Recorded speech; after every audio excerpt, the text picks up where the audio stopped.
मयूरभंज जिला करंजिया विधानसभा क्षेत्र पर नामांकन भरिले बीजेडी दल छाड़िथिबा विधायक तथा स्वाधीन प्रार्थी विजय नायक विशाल शोभायात्रा करी करंजिया स्वाधीन दल कार्यालय बाहरी करंजिया बजार परिक्रमा करी उपजिल्लापालଙ୍କ कार्यालय रे नामांकन दाखल करिसेंती विधायक प्रार्थी विजय नायक।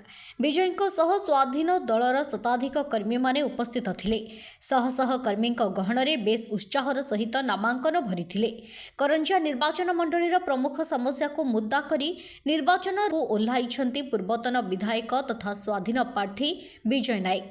तेबे एथर करंजिया निर्वाचन रे स्वाधीन दलर विजय को नहीं दृढ़ोक्ति देखाइछंती। तेबे आसंता मे मास 25 तारिख रे विजय नायक जन्मदिन एवं तांको जन्मदिन रे करंजिया निर्वाचन मंडलीर समस्त जनसाधारण और भोटर मानक गोटे उपहार स्वरूप भोट देबाकू अनुरोध करिछंती।